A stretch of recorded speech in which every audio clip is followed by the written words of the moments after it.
The spirit indeed is willing, but the flesh is weak. Matthew 26:41. If you're a chosen one and find yourself in a constant struggle with lust, know this: you are not alone, and you are not broken. In fact, what you're facing is something deeper than temptation. It's spiritual warfare, quietly waging itself against those who have been set apart for something greater. This battle doesn't mean you're failing. It means your life carries weight. The enemy doesn't waste time on those with no purpose. He targets those marked for impact. Lust is not just about physical desire. It's a distortion of your longing for intimacy, purpose, and connection with God. It's subtle, persistent, and deeply personal, but it doesn't define who you are. Many chosen ones carry this silently, feeling ashamed, misunderstood, or spiritually disconnected. But the truth is, your struggle is a sign of your calling. You are being shaped in the fire, not destroyed by it. So take a deep breath and remember, your journey is sacred, even when it's messy. Stay with us. We're going to walk through this together and uncover 5 truths that can bring clarity and freedom. Reason 1: heightened spiritual awareness intensifies temptation. Let us come to the first sign, where we explore why those chosen face stronger temptations. Consider those special souls destined for a divine mission. They possess a heightened level of energy and awareness, enabling them to deeply sense the presence of God and the sacred. However, this very gift also draws them into the spiritual crossroads, where the light of holiness and the darkness of temptation clash relentlessly. This exceptional sensitivity is not only a blessing, but also a vulnerability that the enemy exploits. Lust becomes the enemy's sharpest weapon, transforming light into darkness by manipulating sexual energy, a primal force that can lead to divine connection, but is easily twisted into a deadly trap. This temptation is far more than a superficial challenge. Lust attacks your imagination, your senses, and your dreams. The more sensitive your spirit, the more vivid and real the battle becomes. Images of temptation play in the mind like a film that cannot be turned off.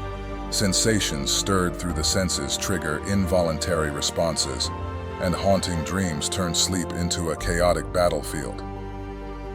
For those with a divine calling, the enemy doesn't merely seek to distract, it aims to utterly break their will. It knows that by ensnaring them in lust, it can hinder or even destroy the spiritual growth they are destined for. Take, for instance, how this battle strikes through the senses. A fleeting glance ignites a cascade of vivid images, a subtle sound stirs buried desires, or a passing touch awakens cravings you thought were tamed. Even Jesus faced such trials in the wilderness, Matthew 4:1-11, where the enemy tempted him with visions of power and pleasure, yet he overcame with the word. For the chosen ones, this same energy, meant to draw them closer to God, becomes a double-edged blade when twisted by the enemy's hand. Moreover, spiritual sensitivity heightens their ability to perceive invisible signals from the supernatural realm, including the enemy's schemes. This is a double-edged sword. They may hear God's voice more clearly, but they also hear the whispers of temptation more powerfully. For instance, a quiet moment of prayer can suddenly be invaded by unbidden thoughts, as if the enemy is exploiting their openness to the spiritual world to sow chaos. This is no coincidence. It's a deliberate tactic to blur the line between holiness and sin. The enemy thrives in these moments, turning a sacred silence into a roaring storm of desire, testing their resolve with every heartbeat. In addition, this sensitivity often comes with a heart that yearns for perfection and meaning. The chosen ones typically carry a fierce desire to live out their purpose, but this very longing makes them more vulnerable. When lust creeps in, it's not just a temptation. It becomes an inner accusation, causing them to doubt their worth before God. The enemy seizes this to turn the battle into a spiral of shame and failure, shaking the foundation of faith they rely upon. It's a relentless assault. Each fall feeds the lie that they're unworthy. Each doubt amplifies the struggle. Yet this very sensitivity that makes them targets also holds their strength. Through vigilance, they can turn the enemy's weapon back, wielding their awareness to discern and defy its schemes. Reason 2. Isolation and hidden battles. If spiritual sensitivity makes temptation stronger, then isolation transforms it into a hidden battle. Chosen ones often choose solitude to nurture themselves and develop their divine mission, but this very separation leads to a lack of community and oversight. They walk a path few can comprehend, a journey requiring deep focus and inner steadfastness. Though solitude can sometimes be a blessing, allowing them to hear God's call more clearly amidst the noise of the world, it also unwittingly creates a dangerous vulnerability.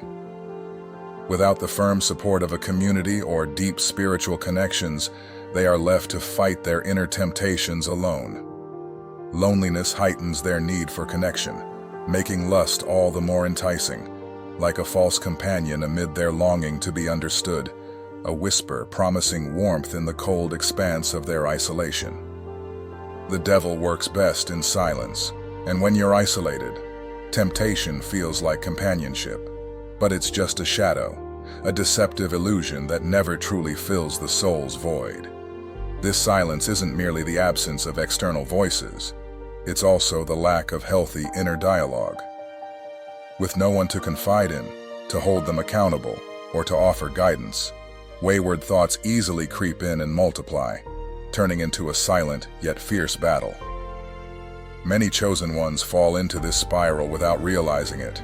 They believe they're strong enough to overcome it alone, but that very confidence becomes their weakness.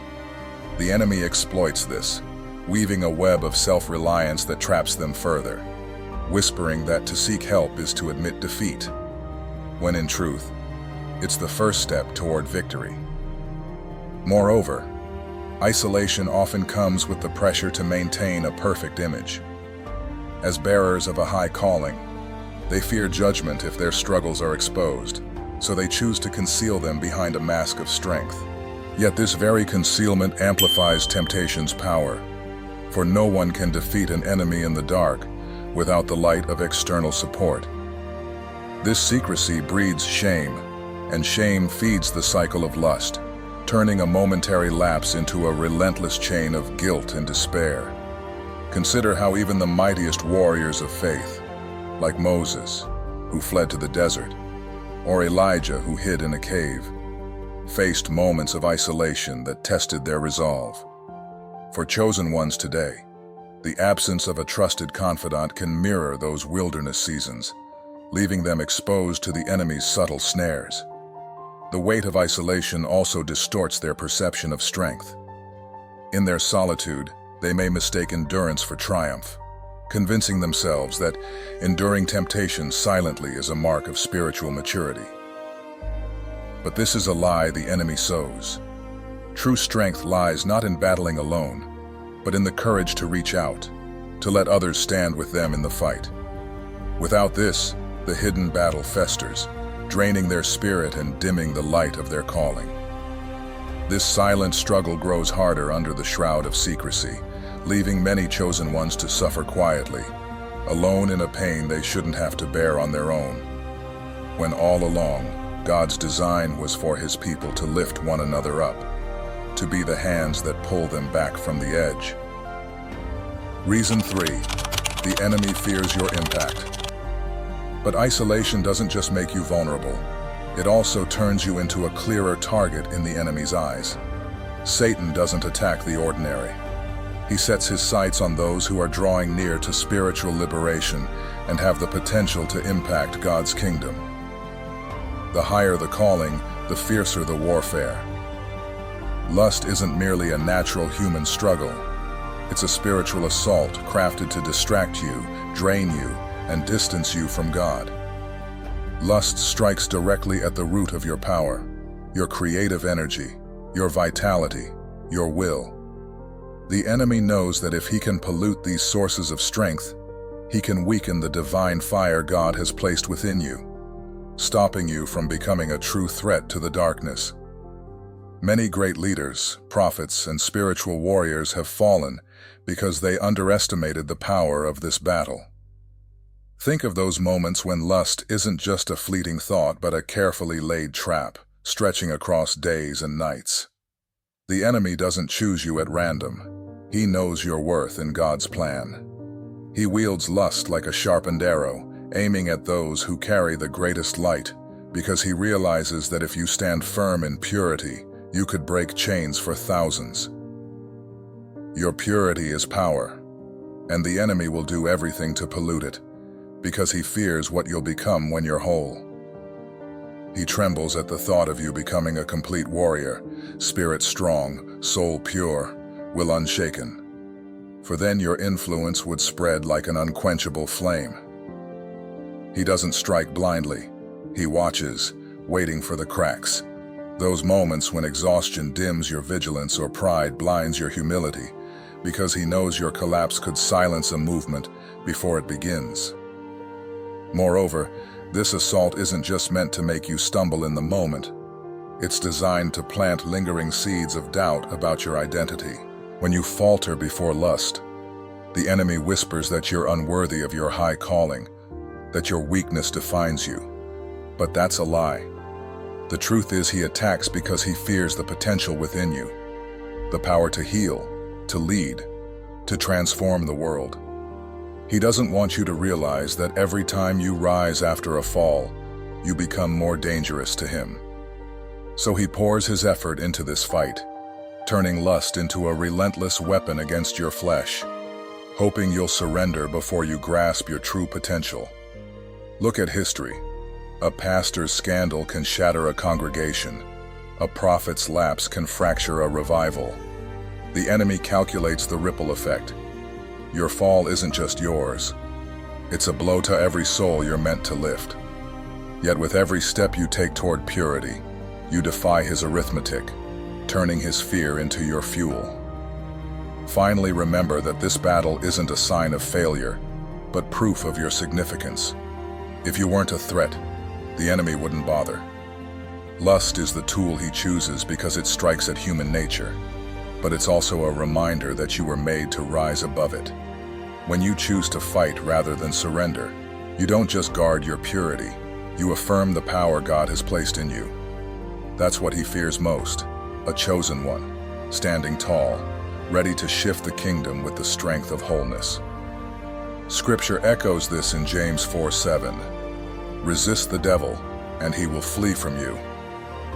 Each victory over lust isn't just a personal win, it's a seismic shift, a declaration that his schemes crumble before God's purpose. You're not just surviving this war, you're rewriting its outcome, one resolute stand at a time. Reason 4. Lust fills wounds you haven't healed. If the greater the calling, the fiercer the attacks from the enemy, as has been mentioned earlier, then it is precisely the deep emotional wounds that become the vulnerabilities making those attacks more likely to hit their mark. Those who are chosen, despite bearing a higher purpose, often cannot escape the scars of the heart, abandonment by family or loved ones, a prolonged sense of being unloved, or the lingering pain from broken relationships in the past. These unhealed emotional wounds are not mere fleeting sorrows. They are like open doors, unwittingly offering lust an entry into their lives. When the soul falls into a fragile state, emptied by the absence of true connection, the enemy, with its cunning, turns lust into a temporary escape, a counterfeit comfort promising to fill that void. Yet the sad truth is that lust never truly heals. Many aren't addicted to sex as we might assume. They're addicted to the soothing sensation lust provides. It's that fleeting moment when loneliness seems to vanish, when wounds appear to be bandaged. But the cost is steep. Each time they turn to it, they're left emptier, as if pouring water into a cracked vessel. In this case, lust becomes a false form of self-healing, a coping mechanism they unconsciously lean on to flee their pain rather than confront it. The issue grows more complex when wounds like abandonment or a lack of love go unrecognized and unaddressed. For instance, Someone abandoned by their parents might grow up feeling unworthy of love, and lust emerges as a substitute, a quick love that demands no commitment or further hurt. But since it's not real love, only an illusion, a vicious cycle begins. They seek lust for relief, only to fall into guilt and shame, deepening the original wounds. Without inner healing, through facing the pain, seeking support from a community, or leaning on faith, these wounds remain fertile ground for lust to take root, turning the inner struggle into an endless battle. Yet understanding this connection is the first step to breaking these chains. When someone realizes that lust isn't the sole enemy, but rather the unhealed wounds are the gateway letting it in, they can embark on a genuine journey of healing. That's when they shift from running away to facing the truth, from relying on fleeting comfort to rebuilding their self-worth and true connection. Reason 5. Flesh is still weak, even if spirit is strong. The emotional wounds that open doors to lust don't exist in isolation. They're tied to a deeper, unrelenting truth. Even with a spirit touched by God, your flesh remains fragile. Those chosen for greatness often wield extraordinary gifts, visions that pierce the heavens, wisdom that guides nations, or strength that defies human limits. They're the ones called to lead, to heal, to stand as beacons in a darkened world. Yet, no matter how lofty your calling, you're still bound to a human body that stumbles, a flesh that hungers for what it shouldn't. The spirit may blaze with divine purpose, soaring toward eternity, but the flesh clings to its earthly roots, restless, flawed, and all too eager to betray you. Lust doesn't vanish because you've been anointed. It prowls like a shadow, waiting for the moment your guard slips. It's not a question of your worthiness or your gifts. It's the reality of being human in a war between spirit and flesh. That's why spiritual discipline isn't just a tool. It's your lifeline, your shield, your sword. Prayer roots you deep in God's unshakable power, lifting your eyes above the chaos of temptation. Fasting tames the flesh's reckless cravings, teaching it submission instead of indulgence. Cleansing your mind sweeps away the subtle lies, the fleeting images, the whispered justifications that lust plants like seeds in unguarded soil. These aren't empty rituals or fleeting resolutions. They're the forge where your spirit is tempered, day by day, to rise above a body that's wired to fall. Without them, the battle doesn't just grow harder, it becomes a landslide, burying even the strongest under its weight. The flesh isn't a passive enemy. It's a living, breathing force within you, and ignoring it doesn't make it weaker. It makes it bolder. The stronger your calling, the stricter your spiritual training must be. Picture a warrior facing a relentless foe. The fiercer the fight, the sturdier the armor, the sharper the blade, the longer the hours spent honing skill. A soldier doesn't step onto the battlefield half prepared, and neither can you. Without this armor, without that unyielding resolve to fortify your spirit, you stand defenseless, a target painted bright for the enemy's arrows. Even the most anointed can crumble, not because their gifts dim, but because they slacken their grip on discipline. Look at Samson. His strength toppled armies, yet his flesh led him to Delilah's lap, unraveling his purpose thread by thread. Or David, a king after God's own heart, yet one glance at Bathsheba sparked a chain of sin that shook his legacy. Their falls shout a truth. The flesh doesn't bow to your destiny. It only feeds its own desires, blind to the cost. The greater the divine purpose on your shoulders, the more critical self-control becomes. It's not enough to rely on your gifts or your calling. They're targets, not shields. Lust doesn't strike randomly. It's a calculated assault, aiming to fracture your focus, sap your strength, and sever your connection to God. Let discipline lapse, and lust won't just stumble you. It'll bind you, twisting fleeting urges into chains of ruin. What starts as a stray thought can harden into a habit, then a lifestyle, until the chosen one becomes a shadow of who they were meant to be. Scripture warns us in 1 Corinthians 9:27. Paul himself said, "I discipline my body and keep it under control, lest after preaching to others I myself should be disqualified." If an apostle fought this fight, how much more must we? Victory hinges on vigilance, a daily stand to arm your spirit against a flesh that never rests. It's a war waged in quiet moments, choosing prayer over distraction, purity over compromise, God over self.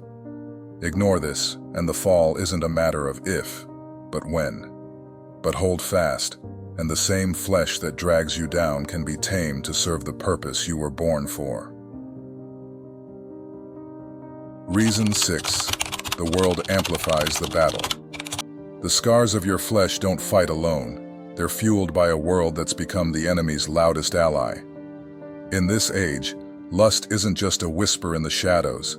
It roars through every corner of modern life, a relentless tide crashing against the chosen ones. Screens glow with endless streams of temptation. Social media flaunts fleeting pleasures. Movies glorify reckless desire, and a single click can plunge you into a sea of darkness. This isn't by chance.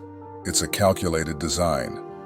The culture of instant gratification has turned lust into something as common as the air you breathe, stripping away its disguise and making it a constant companion to your every step. For those called to a higher purpose, the world doesn't just tempt, it amplifies the battle to a deafening pitch, a storm engineered to drown the light of your divine calling before it can fully blaze. The enemy no longer needs to hunt you down. He's handed the reins to technology and society, tools that deliver lust faster than your spirit can shield itself. A quiet moment of scrolling can spiral into hours lost to forbidden images, each one chiseling away at your resolve. Pornography, once hidden, now lurks at your fingertips, a venom that seeps into the mind with a tap, rewiring your thoughts with every stolen glance. Even the music you hear and the conversations around you hum with a subtle seduction. Lyrics that romanticize indulgence, voices that mock restraint, normalizing what was once forbidden. This isn't mere coincidence, it's a siege, a bombardment tailored to exhaust the chosen ones, to drown their divine calling in a flood of sensory overload. The world's rhythm beats against your purpose, daring you to conform rather than conquer, whispering that resistance is futile when surrender feels so effortless. But this isn't just a passive backdrop. It's an active battlefield where the enemy exploits every weakness. The chosen ones, with their heightened calling, often carry a natural hunger for beauty, connection, and meaning, gifts meant to draw them closer to God. Yet the world twists these desires, offering cheap counterfeits, a fleeting image instead of true beauty, a hollow thrill instead of real intimacy. It's a trap set with precision. Your longing for the divine is rerouted into a maze of instant pleasures, each turn pulling you further from the path you're meant to walk. And the pace is merciless. Notifications buzz, trends shift, and the pressure to keep up leaves little room for stillness, the very space where your spirit finds strength. The enemy knows that if he can keep you distracted, overstimulated, and numb, he can mute the voice of God that calls you to rise. Yet this amplification cuts both ways. The same world that tempts you also reveals the enemy's desperation. He knows your strength lies in resisting the tide. Every image you reject, every lure you turn from, is a blow to his arsenal. The chosen ones face this storm not because they're weak, but because their light threatens to pierce through the chaos.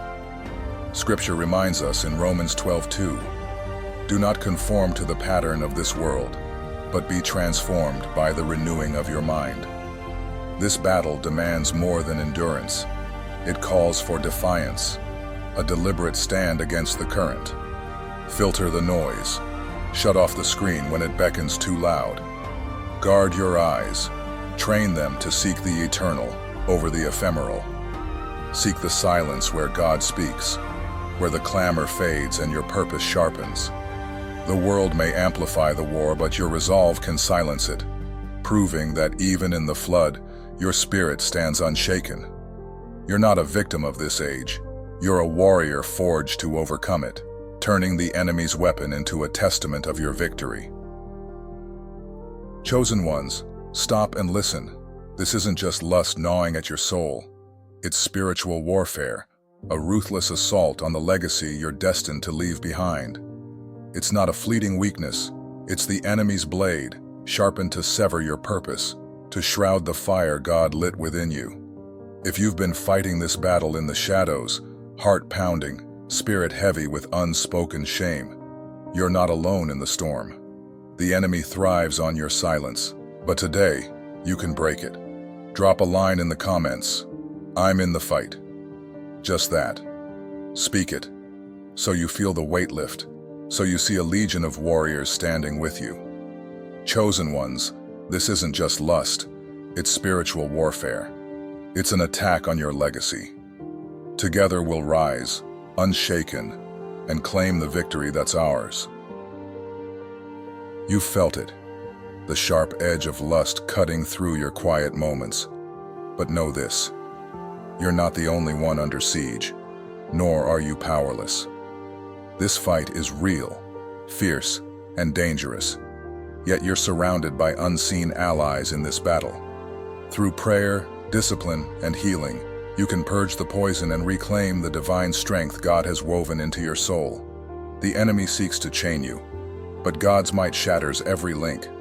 The choice is yours. Rise up or stay down. Start now. Pray. Find support. Stand firm and seize the victory waiting for you. But the fight doesn't end here. Next time, we're slashing through soul ties, breaking those hidden chains that bind you, and unleashing your spiritual authority with fierce, unshakable power. You won't want to miss this liberating breakthrough.